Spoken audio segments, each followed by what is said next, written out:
right, thanks for joining us tonight. We are glad you chose to spend this hour with us.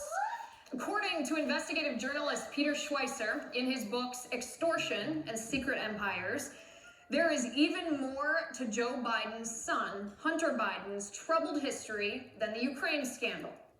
In 2014, Hunter Biden was discharged from the United States Navy following a drug test that Hunter failed. Shortly after he was kicked out of the Navy, Biden and his wife, Hunter Biden and his wife, began divorce proceedings. And in 2016, during their messy divorce, Hunter's now ex-wife, Kathleen, alleged that Hunter was, quote, spending extravagantly on his own interests, including drugs, alcohol, prostitutes, strip clubs, and gifts for the women with whom he had sexual relations, while leaving the family with no funds to pay legitimate bills. Kathleen also claimed Hunter owed hundreds of thousands of dollars in back taxes. Now, why is this a political problem, you might ask? Isn't that Hunter's personal life? And the answer to that is yes, it is a personal problem. But personal problems are the #1 factor which makes you vulnerable to extortion, especially when you are a player on the global stage. And Hunter Biden has played with some extremely shady characters on the global stage. While Hunter's personal life is falling apart in 2013, Schweizer reports that Vice President Joe Biden, who was in office at the time, flew to China on Air Force Two to discuss critical issues like the South China Sea and trade. Joe Biden brought his son, Hunter Biden, to China with him on Air Force Two. And perhaps there's nothing wrong with that on paper, a family member accompanying a politician on an international trip. But 2 days after Vice President Joe Biden and his son Hunter returned from China, Hunter Biden signs a $1.5 billion, that's billion with a B, equity deal with a Chinese company tied to the Chinese Communist Party. Was Hunter using his father's office to enrich himself? Was Joe Biden allowing Hunter to use his office as vice president to enrich their family? It certainly looks like it.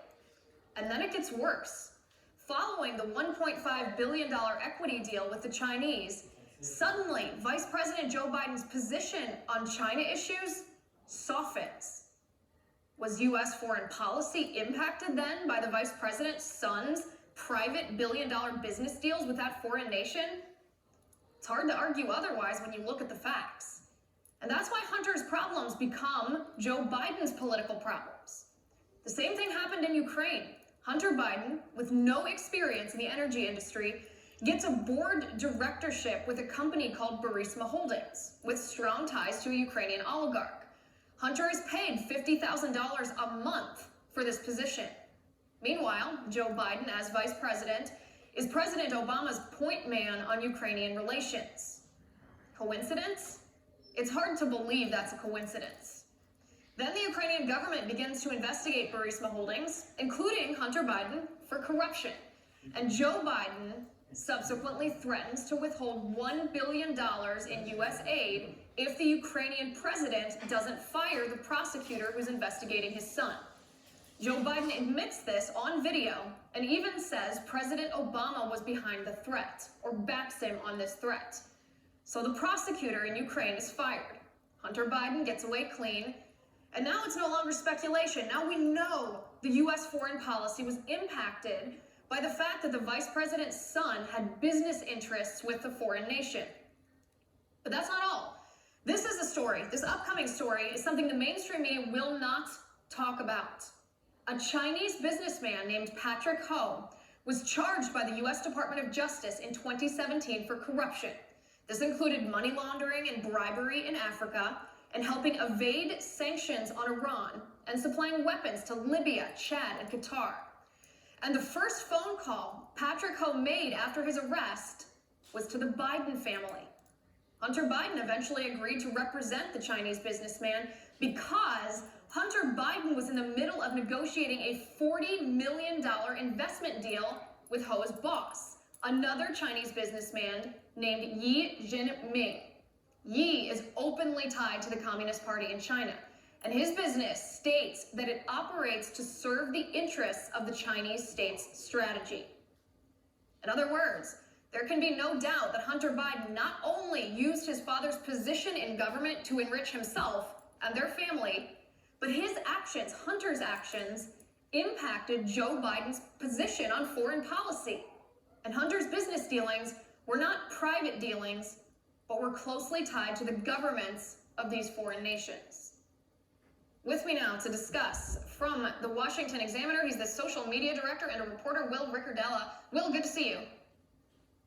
Thanks for having me back, Liz. All right, well, I think this is something that's overlooked when a lot of the media talks about the Joe Biden story. Of course, the leftist media doesn't want to talk about it. They want to pretend it's been investigated, which it hasn't, but they don't want to talk about the fact that it's tied, that all of these businesses are tied very closely to the governments of the foreign nations where they were, whether it's China or Ukraine.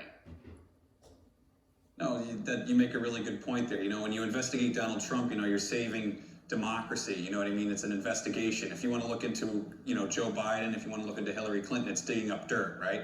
You know, and what's interesting is this, you know, the trip that Hunter Biden took with his dad on Air Force Two to China. At the time, as you mentioned, Joe Biden was there to meet with the Chinese government. And even the Washington Post was reporting at the time that he was going pretty soft on the Chinese. And when they flew back, Hunter Biden had secured $1 billion private equity loan from the Chinese to buy dual-use sites in the United States. And dual-use sites mean they're dual-use insofar as they have civilian use and they have military use. And in order to buy these dual-use sites, you need approval from the federal government. It wasn't until later that he got $500 million more to equal $1.5 billion. But who's been asking the questions? Why all of a sudden is he getting $1 billion loan when he flies with his dad in private equity to buy dual-use sites here in the United States where you need federal government approval? It just does not look good at all. Maybe there isn't anything untoward going on, but these are the questions we need to know.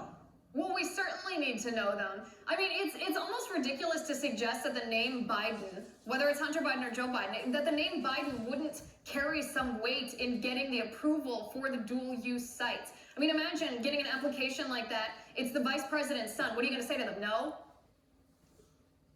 You're absolutely right. I mean, look. This stinks to the high heaven. No one is asking the question. I don't see anybody subpoenaing Hunter Biden. I don't know what the Republicans are doing. Why isn't the Senate committees looking to subpoena Hunter Biden to find this out, or some of his business associates? It really doesn't look good. It doesn't look good that the GOP is doing absolutely nothing, to answer all the inquiries and, all these investigations the Democrats are heading up with very little evidence to even begin them. Right, and I'm glad you brought up what the Republicans are not doing, because sometimes it's frustrating for us on the conservative side of the aisle to sit here and watch Republicans in Congress not fight back against the narrative from the left. Because the narrative that the left is using right now is, oh, this is the son of a president. We can't attack the child of a politician. This dude is almost 50 years old. This is not a child. Somebody did use that argument. I couldn't believe it.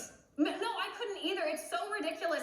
And the fact of the matter is, it's not an attack on his personal life. Nobody's attacking him just for his personal dealings. No one's attacking him over his divorce. No one's attacking him for the fact that he dated his dead brother's widow. No one's attacking him in the political sense for those things. They're not even attacking him for his drug problems. They're attacking him because there's evidence. There's reason to believe that an investigation is necessary into the question of whether he enriched his family using the office of his father, the vice president, and whether U.S. foreign policy was impacted based on his ties to those foreign governments. That is a totally legitimate investigation, but it seems like some Republicans are afraid to do that.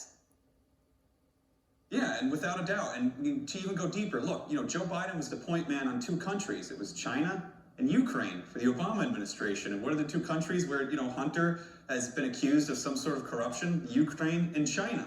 So, look, let's look at this. If this was Donald Trump and his family, and, you had Donald Trump and he was doing business in Russia. And I mean, you saw how they flipped out because they might have had a building in Russia prior to the election and so on. This would be non-stop news. It wouldn't be digging up dirt. It would be integral to the elections because they would want everybody to have all the evidence before the elections happened. You see what I mean? So, it would be, Biden would no longer be a candidate or a political opponent. He would be the former vice president.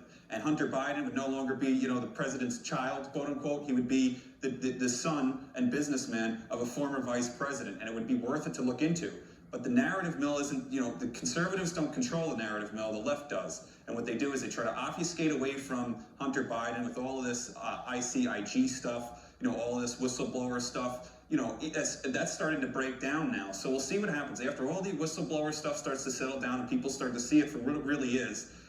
Perhaps maybe one Republican on the Intelligence Committee in the Senate or something will subpoena, Hunter Biden and get to the bottom of these questions. They should. It's in the interest, not of Donald Trump's campaign. It's in the interest of our country. It's in the national interest to know these things. So I want to switch just a second. I want to go over to the House Intelligence Committee because you mentioned as the Ukraine whistleblower shenanigans, we'll call it, as it dies down. It hasn't died down yet, but there's ample evidence that it should, because we just found out today from the New York Times that Congressman Schiff, who said previously that we had not heard directly from the whistleblower, we now find out that Schiff and his staff had in fact been briefed on the complaints or on the allegations in the whistleblower complaint before the complaint was filed with the Inspector General of the intelligence community. That's a pretty big bombshell. It's a huge bombshell, and I have a ton of questions. Who's the aide that this whistleblower, the CIA analyst, met with? The CIA analyst that had said in the report didn't like the process that the CIA had set up. So you determine what the process should be, so you run to Congress and to an aide. Who's the aide? A 24-year-old recent college graduate? How would the aide know which lawyer to send you to? This doesn't sound very good, and it doesn't sound like the aide who is working to impress their boss, who is Adam Schiff, wouldn't run to their boss and tell him, hey, look, I have this, quote-unquote whistleblower complaint. What should I do? Where should I go? These are the questions we need answers to. Look, we're getting every day more questions than we have answers. So I think it's important that everybody just calms down. The news is going to settle down. People, all this will be sorted out, but we have a lot of questions to ask.